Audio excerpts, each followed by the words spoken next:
Nightly Musers, followers of the pod, faithful few and hopeful many, this is Anchor by Spotify. If you haven't heard about it, it's the easiest way to make a podcast. It's the very platform that allows me to give you what I give you on the nightly. So let me explain. Anchor has tools that allow you to record and edit your podcast right from your phone or computer. And it gives you the ability to distribute your podcast on listening platforms like Spotify, Apple Podcasts, and so much more. It's everything you need to make a podcast in one place. And best of all, Anchor is totally FREE free. So here's where you come in. Download the Anchor app or go to anchor.fm to get started. That is ANCHOR.fm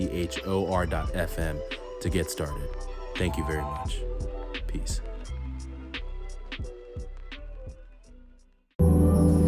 On the road again. Welcome to the Nightly Muse. This is your host, Tinayeshe. I'm here to give you the heat that you deserve.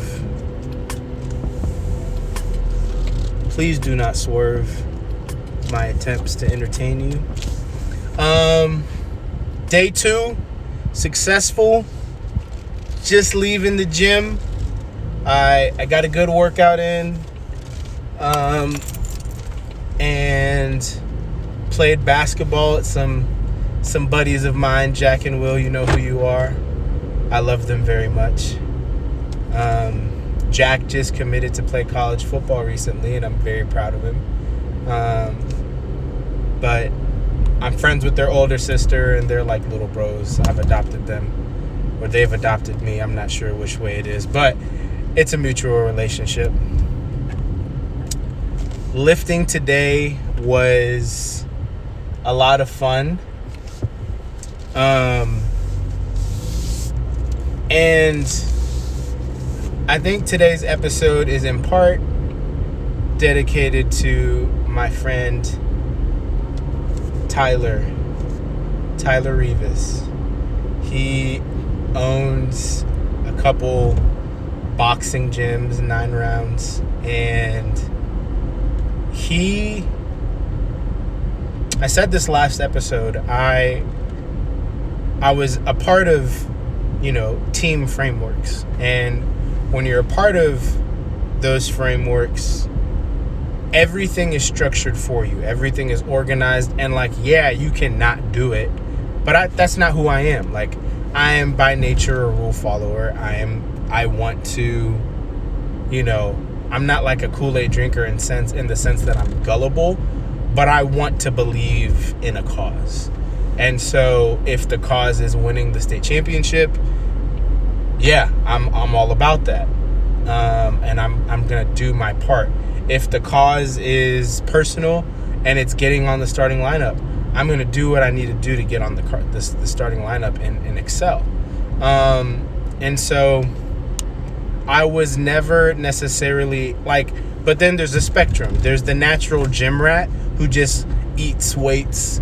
He has a dumbbell sandwich for breakfast and he snacks on a barbell. There are those people, and then there's me who given the structure will work out and will eventually enjoy it, but I enjoy the camaraderie of it. I enjoy lifting with my teammates.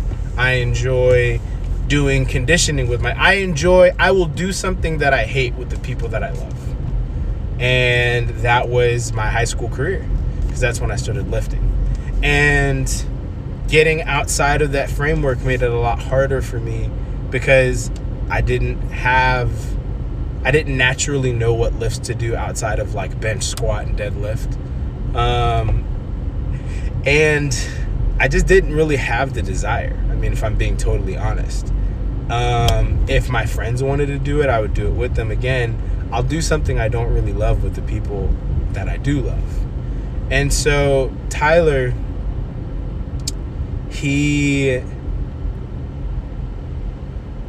caught me at the right time. It was kind of the wrong time because it was 2020, right before COVID, but January through May, or I guess January through March, I started going to 9 rounds, and I started personally motivated, but going into my first day, had a moment that didn't motivate me very much. And it was a little frustrating. And Tyler just did everything he could to, like, tap into what I was capable of. He didn't make me feel like I was inferior, or because I was currently out of shape, that like he worked with me. I was honest with where I was, and he pushed me to be better. And it wasn't screaming at me. It was very encouraging. It was in the setup of the room. It's 9 rounds, right? So at the very most, 9 people can be working out at once. And it was, I mean, you can have more, but it was a really amazing space for me because of the fact that he met me where I was, and he pushed me to continue to find who I could be. Man, that was a good line. And I'll never forget my 9 rounds days, because though COVID kind of put a damper on it, and it really, like, COVID really, I think because I was so, like, dependent on that space, when COVID hit, it was a rock to my, a jolt to my psyche in a bad way. Like, it really shook me, because I didn't have, it was pulling me out of the framework that I needed to be successful. But what Tyler was doing in me was building a joy in working out, a joy in achieving new heights, or like re-achieving new heights. Like, I was a pretty athletic kid. For my size, that was always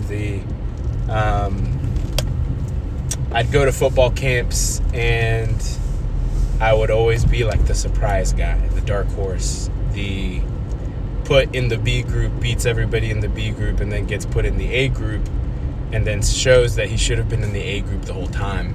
Like, that was always my route, because I was still an undersized, believe it or not, undersized defensive lineman, because I was short. And so I had the athleticism, but I was washed. I was out of shape. I hadn't worked out. I wasn't consistent about my working out for a long time. And he built that consistency. He built that joy. And though COVID kind of stole it for a little bit, the one thing that I was most proud of myself about for 2020 was my resilience. I kept trying to find different ways to work out again. If it wasn't, it was really tough. I mean, mentally, because I kept trying, and I kept finding more obstacles. And sometimes being overweight can kind of be a compounding, like, struggle. And so you're overweight, which means you're not healthy. And then when you try to get healthy, there's certain things that you can't do super aggressively because your body can't necessarily keep up with it. And then there's just, again, it's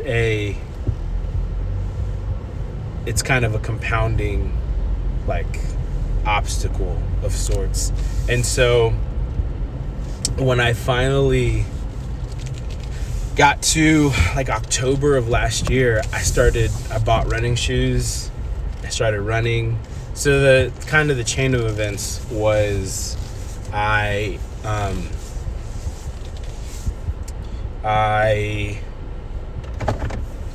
went from 9 rounds to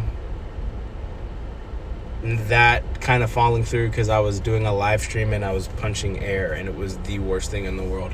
So then I thought, I'll buy a punching bag.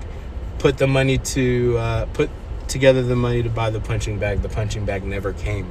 And so then I got my money back, bought jump ropes, because I used to be good at jump roping in high school, and it was a good conditioning thing.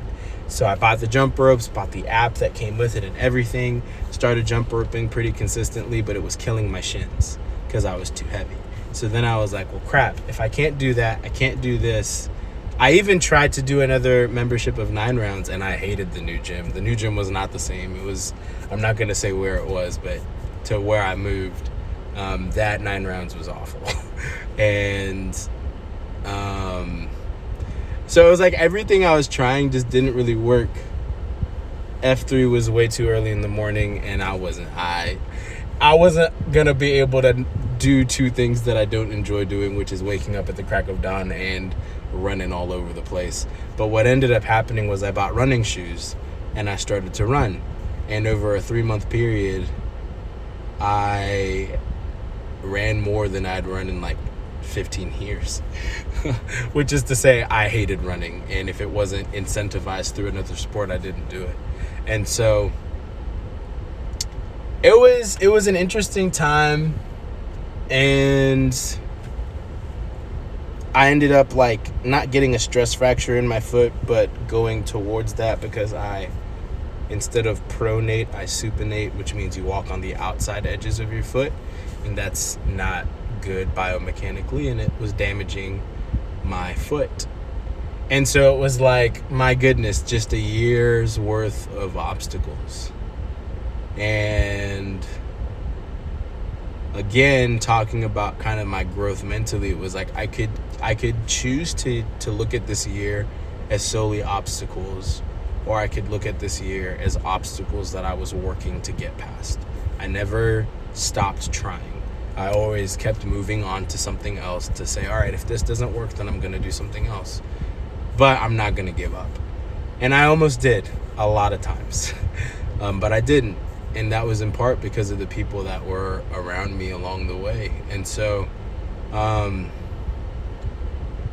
feel good. It's only day 2. But this has basically given me potentially 30 more episodes. So I'm excited about that because now I don't have to stress as much about content. But this is good, and I'm excited and I'm happy. And I gotta go now because I'm getting pelicans with Jack and Will, my bros.